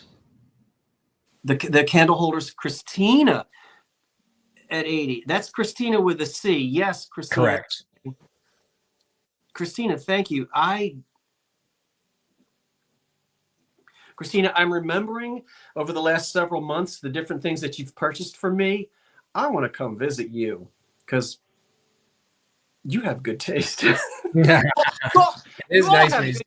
You all have good taste, but I just remember some of the things that Christina buys, and I bet your place is just wonderful.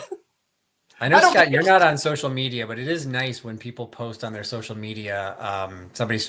Karen Williams posted today that something she bought from you, something she bought from me, and something she bought from somebody else, and posting photos of where that stuff ends up. KP has done that. I love seeing where some of this stuff ends up because you guys are making vignettes, you're hanging on the wall and doing things that I wouldn't even thought to do with them. Yes, I didn't mean to exclude other people. I've gotten lots of photographs in emails that people have sent, and it's always a delight to see what you do with it in your home, and I appreciate that. Okay. All right. My next one is another lot, and this is a lot of children's books.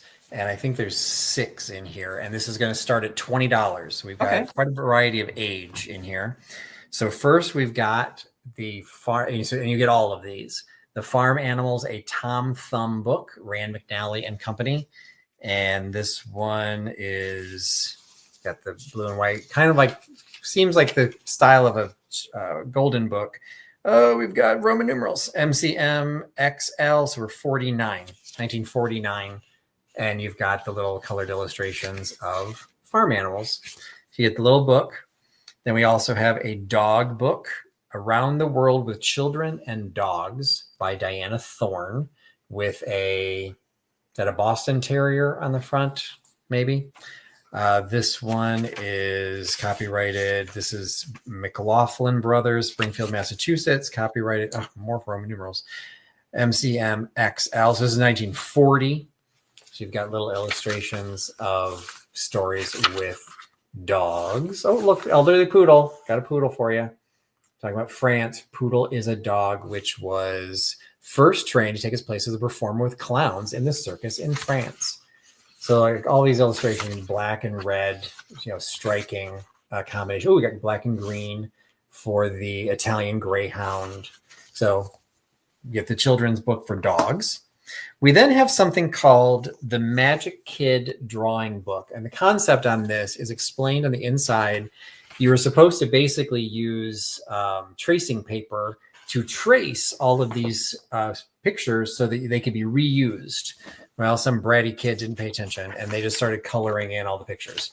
So unfortunately, this one is being tossed in because it's just, you got a little pilgrim there. You got a little Thanksgiving image. But I like this for the cover.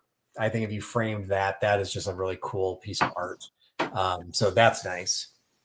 The next piece is, I think this was probably a classroom thing.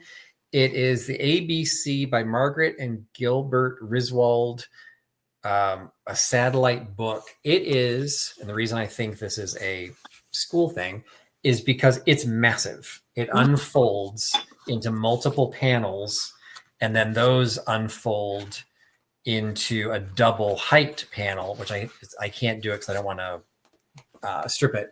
But this is the other side. So every elephant eats erasers. Firemen find fires fast. Goodbye, good green ghost. Hello, hungry hunting horse. Ice cream is icy. Jay's that threw me for a second. Like Jay's pumpkin? No. Jay's jack-o'-lantern just jumped. So you've got all these fantastic illustrations.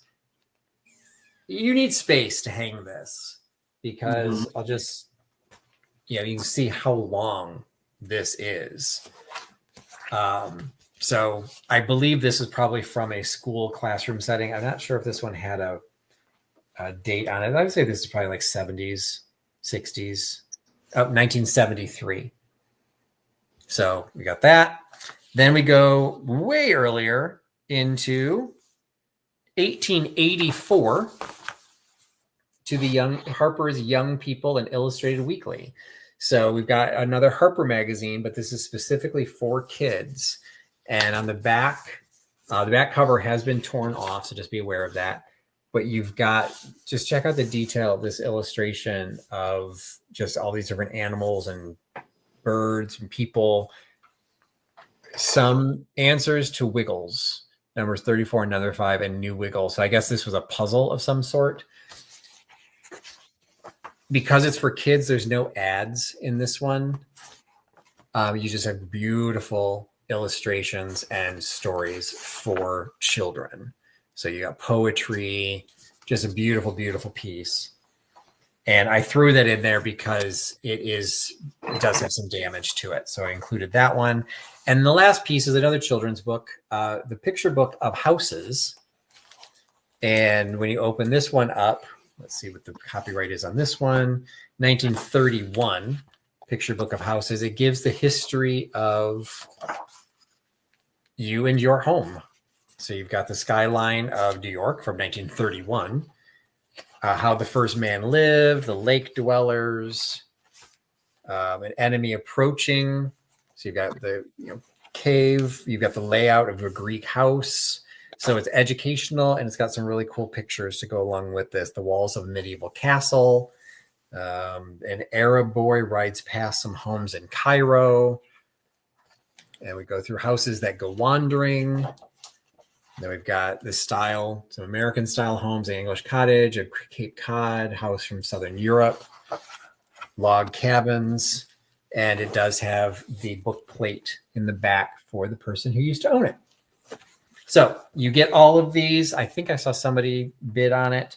I believe so.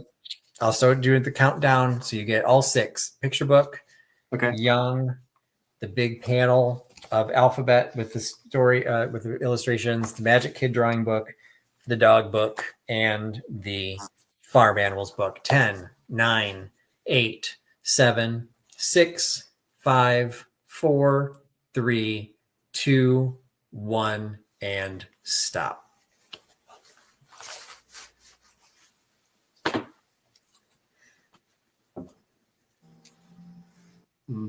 I'm here, just waiting for. Yep, nope. I'm watching my own delay. Countdown. Watching for my countdown. Me too. Okie doke, there it is. And let's see, who was that? Was it Jenny Mac? Was it Jenny Mac? It was at 20, indeed. All right. Thanks, Jenny.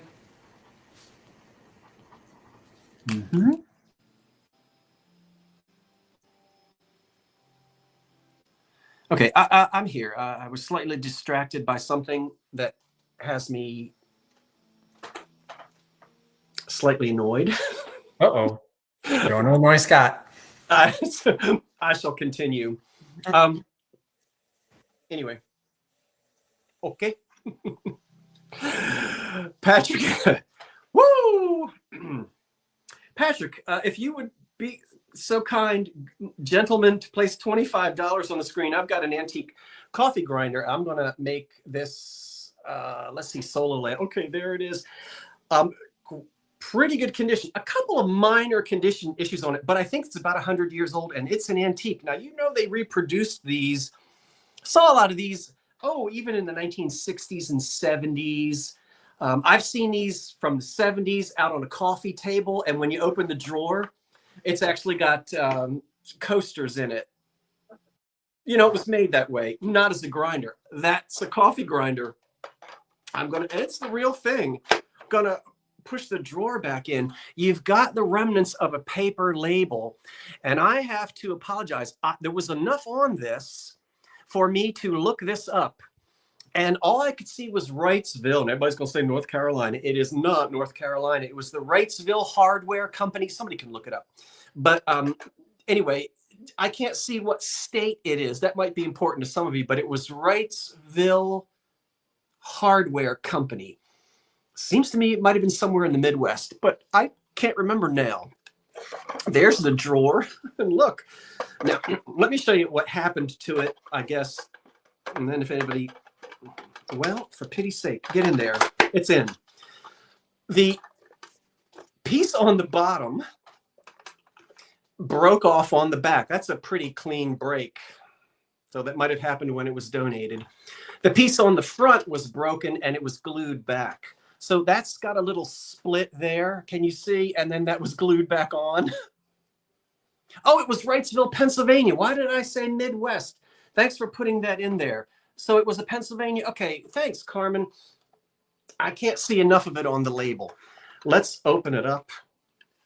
Back in the day as you're 25. And listen.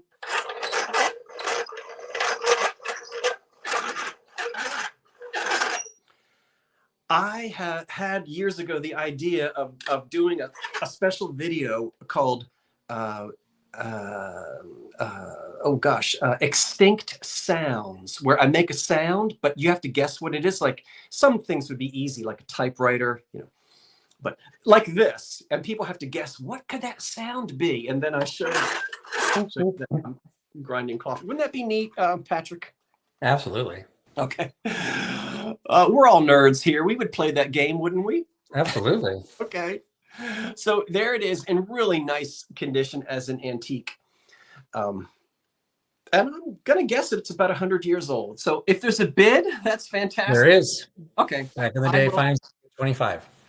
I will go ahead and count it down then. 10, 9, 8, 7, 6, 5, 4, 3, 2, 1.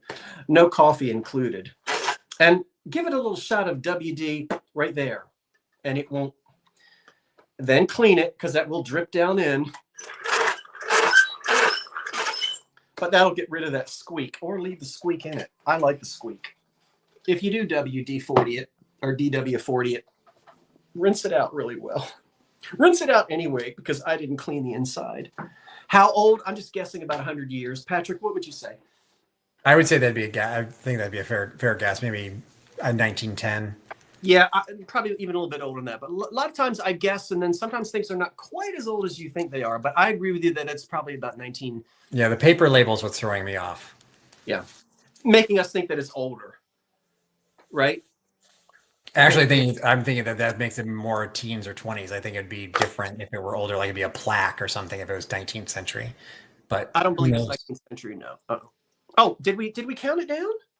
No. Oh, and 10? It's still going. Did you count it sorry. down? I got distracted if you did because I wasn't watching. I thought I counted. You just had some more bids come in, so let's count it down again. Okay, 10. Sorry if that was my fault. Sorry, it's my fault. 8, 7. We sound like the Chipmunks. 5, 4, 3, 2, 1.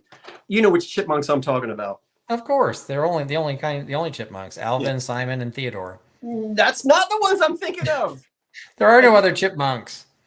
We're not talking in a high-pitched voice. No, the wait. I'm focusing on your countdown. Okay. I don't want to miss it. This is the last time. I'm talking about Chip and Dale. Chip and Dale. Okay. They were so polite to each other. All right. It looks like Jacqueline outbid herself. Oh, okay. So she had it at 35 and then she protected herself with 40, but she had the high bid at 35. She's got it. Yeah. Oh, I hope you're going to use it. Is it Jacqueline? Jacqueline, yes. I'll find it. Let me bring you back and then I will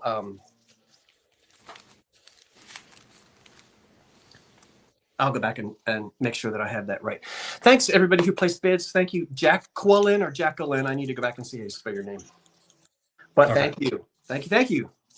All right. My next one is another ephemera lot, and this one starts at $10. Okay. And this is another attempt at just trying to clear out some of my inventory. I'm selling these in my booth, and I've sold some of these on eBay.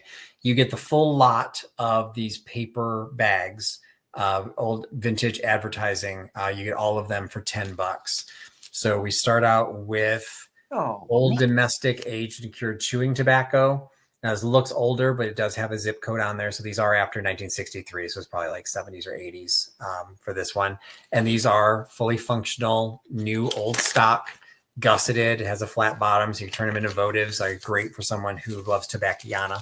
So you got old domestic chewing tobacco. You've got tangy and spicy old-fashioned honey and whorehound drops. So forgot the lovely days of the whorehound drops. An old Rexall drugs ad. So this is gusseted on the sides, but not on the bottom. So this is just folded at the bottom. Another vintage tobacco one, plain Muehlhauser's pure leaf scrap, the natural tobacco, Red Lion. I don't know what state that is, zip code 17356. So you've got another fully gusseted one with a flat bottom. Then we've got Tallman scraps. Another combination of the best grades of cuttings on the market, absolutely clean. This one is from York, Pennsylvania, a plain tobacco in a plain bag for the chewer who likes it plain. York, PA. This is gusseted on the sides, but not on the bottom. These would be great for gift cards and things too. You know, just I've sold these before. Used to sell these as a pair just for $5, and I had so many of them. I was like, I'll throw these in here. So these are ice cream sleeves. So a little ice cream bar sandwich from Milwaukee, Wisconsin. Slide those over. So those are included. And I've had a stack of these, and I've sold these on eBay for between $10 and $15 each. I decided to throw one of these in here. It is the Chunky Nut Products Company. Crispy, tender, delicious, top pop seasoned popcorn. So it's a carnival popcorn bag. Oh, Dusted in the side, not in the bottom. You can see the little carnival in the background. So new old stock. It's that glassine paper. Philadelphia, Pittsburgh, and Los Angeles. Complete supplies for concessionaires. So you get all 7 of these bags: the popcorn bag, the pair of ice cream bags, the 3 tobacco bags, and the tangy honey and horehound drop. I do see Regina came in with a bid, opening bid of $10. So I'll go ahead and start counting it down. 10, 9, 8, 7, 6, 5, 4, 3, 2, 1, and stop. The Red Lion Inn still in Red Lion, Pennsylvania. I don't know. I thought the Red Lion Inn was in Massachusetts.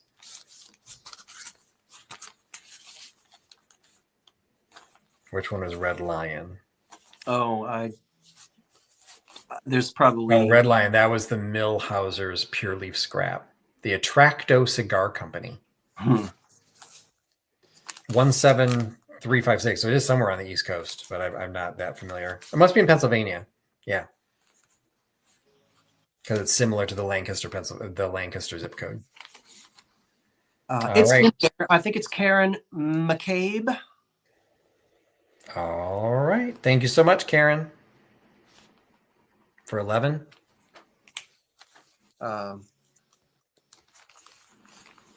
Okay.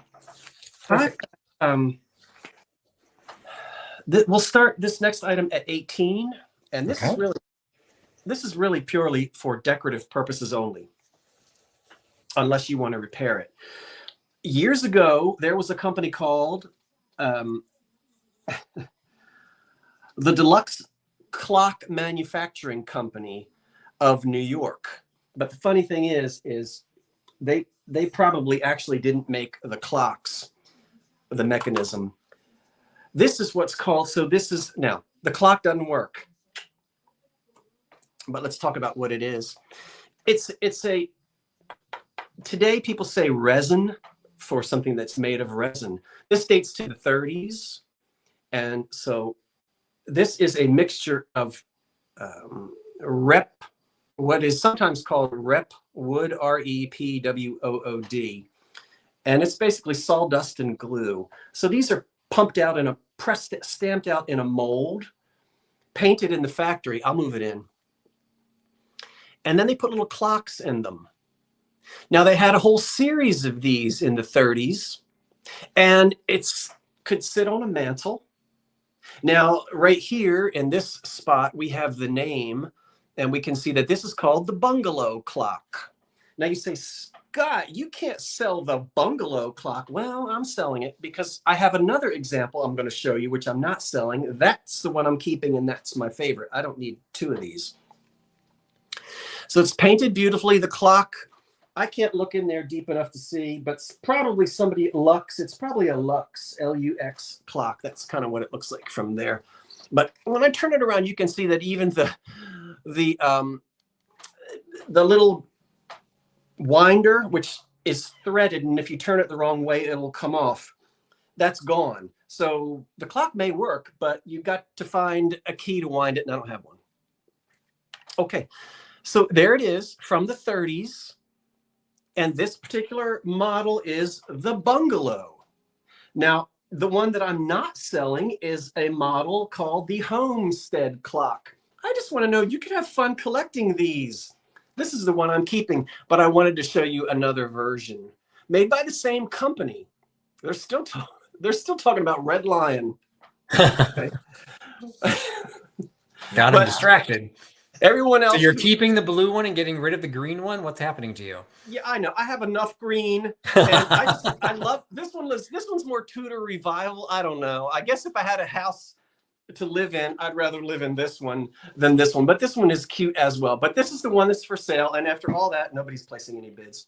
But No, that's back in the day, fines opened you at 18, and then Karen came in nice. all after that, also at 18. So just realize, Karen, that back in the day, fines was first. Oh, how sweet! I didn't know that. But this one, and actually this one on the clock, it says the Homestead. Can you see that? Yeah. So that's the name of the one that I really am not Karen saying. Williams bumped you up to 19. This one doesn't say bungalow on the clock itself. So as I said, the clock part is sort of second nature. Use it. It's heavy. It just sits as a decorative item. And I'll count this down. I don't know how many models they made. I've never looked it up. I've never seen them. I'm not familiar with them at all. Well, can't you imagine a collection of these? Absolutely. All I'm sure there are people out there that definitely have them. You know, I could see those they don't take up much space, have little shelves around your mantle. Even if you only Flat have backs, perfect. Yeah, Bill Auden has you up to $20. 3 of them, you could do them. And John Bertrand, just note that Bill Auden did beat you in. So you're both at 20, but Bill was first. So okay, John caught that on. John's at 25. 10, 9, 8. Jenny is asking, can it be repaired? But you said you don't even know if it's broken, that it might be fine. You just need a key.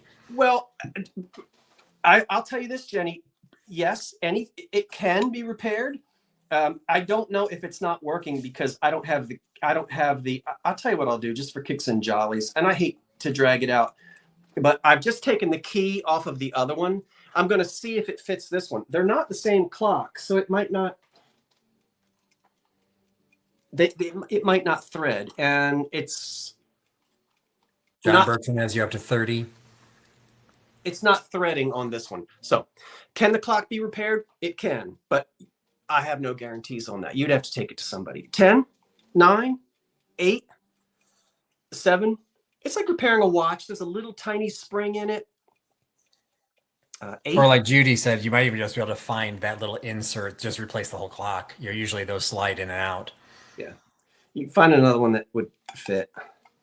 Yeah. 10, 9, 8, 7, 6, 5, 4, 3, 2, 1. I'm sure a watch or a clock repair person, antique watch and clock repair in your town could fix that for you.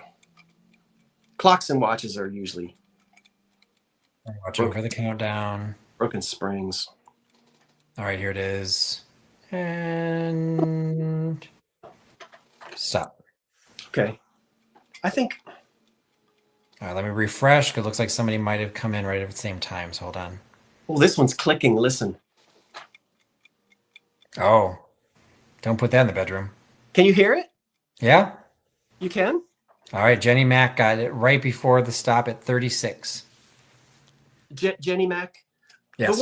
The one that's ticking is this one. I'm sorry, I didn't mean to. Okay. At how much, Patrick? 36 for Jenny Mac. 36 Jenny Mac. Thank you.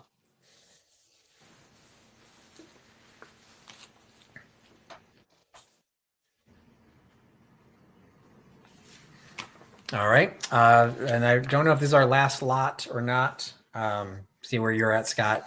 Magazines seem to be somewhat popular tonight. So I did have another batch of magazines. I'm putting these two together and it's starting at $10. But you get both of these. So you get the Needlecraft Home Arts magazine from 1932, as well as the Home Arts Needlecraft magazine. I guess they are related. They're just different mastheads from 1937. The way they looked, I thought they were two different, but they're both Home Art magazines, Needlecraft. So we'll start with the older one. You got this great seahorse on the front, and on the back, we've entered the era of cigarette ads on the full color, full back Lucky Strike cigarettes. On the inside back cover is a full ad for the May tulip quilt. So you can actually do some quilting. Let Needlecraft hand you this gift surprise package. So you've got, look at it. I've never seen an ad for ball jars before.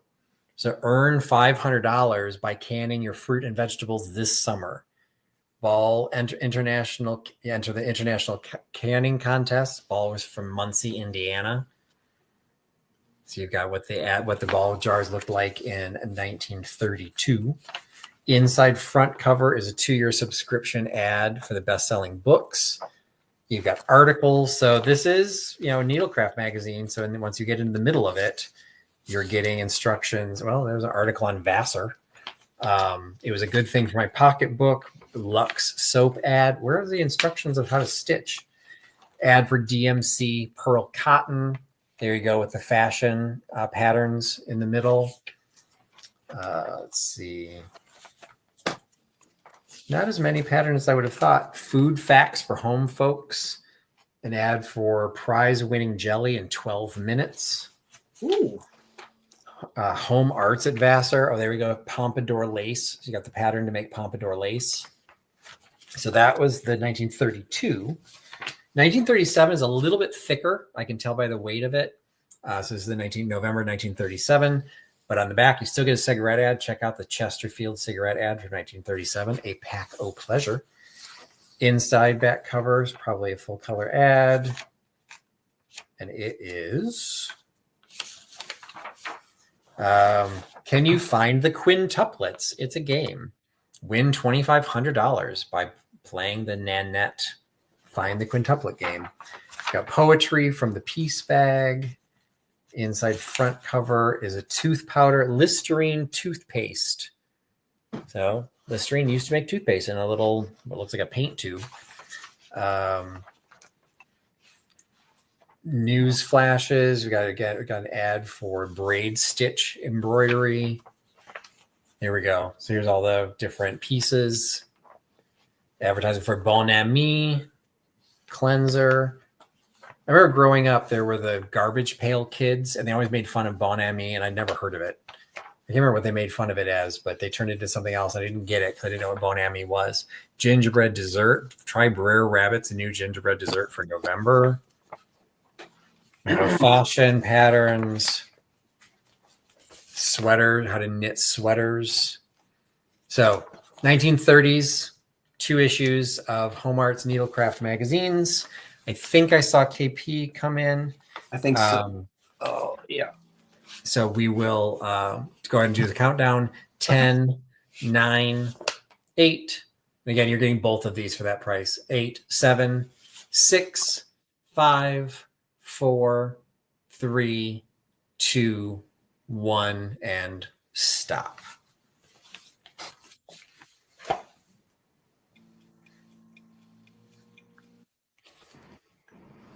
All right, so a couple of people were bidding, so that's nice.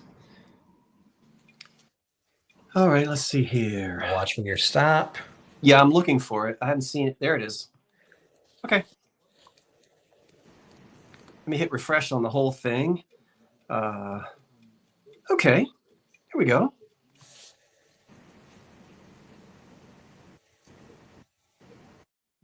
I think $17 is the high bid. From KP? I think, yes. Okay, that's what I see as well. All right, thanks, KP. I'll add those to the Victorian trade cards that you bought. Thank you. Excellent. I've only got one item left, and it is 10 o'clock, so I will go ahead and very quickly see if there's any interest in this very last item. I might have tried to sell this before, and there was no interest that night. We'll see if there's any interest this night. Starting at $15, this works beautifully because I've plugged it in, and you can heat a small apartment with this thing. 1950s, excuse me, 40s, 50s, 60s. Looks like a hot plate, but of course, as you know, it's for coffee. And when we turn it upside down, on the bottom of it, it says Corey, 2 heat electric stove model, blah, blah, blah, blah, blah. Corey Corporation of Chicago for coffee making only. That's what they want you to know on the bottom, that it's for coffee making only. I think you could stick anything on that. It's really a hot plate. But it was meant, as you know, for the Corey coffee pot to sit on it. It's got 2 wonderful little black, some type of plastic, could be Bakelite, maybe, maybe not, handles. And then you have 2 settings, low and high. That's unique. Low, the burner is on low. High, and it's nice and hot. So the cord is wonderful. Thanksgiving is over. Everyone has unloosened that top notch on their belt. They just sank down into a mohair club chair and they're not getting up. Well, you don't have to. If this is out in the living room on the coffee table plugged in, your coffee stays hot all night. So that's it. And I assure you, it heats up. There's no on off. You plug it in, boom. The only way to turn it off is unplug it. The toggle switch here is just for heat control. Florida Golden Girl has you up to $30. I don't see why you couldn't put a little saucepan on there. Absolutely. It's just a hot plate. Okay. But for coffee, and I love it. So it's like an old-fashioned candle warmer too. They make those little hot plates specifically for candles. So you put one of those glass jar candles on there, and you have it scent up your house with a aroma candle. Sounds like a good idea. All right. 10, 9, 8, 7, 6, 5, 4, 3, 2, 1. That's it. I can still hear that clock, so I'm glad that your show's over because I'm hearing a bomb is ticking away. You can hear that clock? Oh my word! Yeah, and if I can hear it, everybody can hear it. Helen Keller's complaining. Hold on, I'm watching her countdown. Well, I do stop my mantle. My mantle clock, I didn't wind it. I don't even hear it because I grew up hearing that clock. At least when they don't get distracted. I was watching for the countdown. So it looks like. Let me refresh.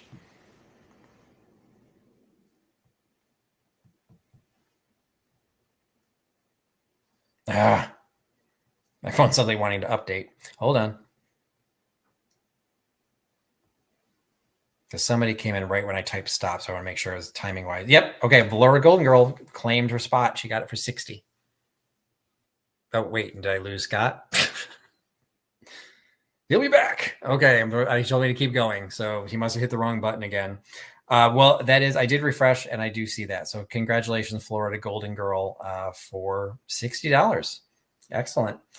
Well, I will remind everybody that on Thursday, I have a drop sale video that will be dropping at 8 p.m. Eastern on my channel. I haven't been as active as I'm always sporadic, but the fall is a heavy travel season for me for work. That has now ended. So I'm going to try and get back into doing some things. So mine is on Thursday and Scott has his at noon on Friday. So, and you got the note that it was Florida Golden Girl that got that at 60. Thank you. And welcome back. Thank you. So I was just replugging your drop sale and you said it's all lamps. I heard you. Yeah, it's all. It'll be all electric lighting. Electric lighting. Yeah. Very cool. Have you got anything else to sell? Nope. That was it. We finished off. Yep. 10 o'clock. My goodness. Okay. Well, it's been a long day for both of us. I'm going to maybe chit chat for just a little bit. Patrick, you are more than welcome to hang and chit chat. I will sign off and let you have your channel back. And thanks everyone for joining. If you haven't bought from me before, again, make sure you send an email to me. Thank you so much to Jeffrey for popping that into the chat as well to remind people to send emails. So I appreciate you helping out for that. And appreciate being on your channel again. And if I don't talk to you before then, you, Scott, have a great Thanksgiving, and everybody else enjoy whatever holidays you may celebrate. Well, actually, thanks, everybody. Patrick. Yes. Would you hang for 2 seconds? I want to talk to you for a minute. So I'm going to go ahead and say goodbye, but I want to chat with you for just a second. That's it. Thanks, everybody. I won't see you live, I don't think, until after Thanksgiving. But I might be live Wednesday night because David and Tammy aren't having their live sale. They're traveling. And I don't want everybody to feel lonely on Wednesday night at 8 o'clock. So I don't know. I may come on and do some trivia or something. We'll see. What do you think? Very cool. Good night, all. Patrick, I'll see you in just a second. Okay. Hang in there. Thank you, everyone. Thank you. Bye, everybody. Have a great night. Happy Thanksgiving. Bye-bye. Oh, let me hit end. Thanks, everyone. And thanks.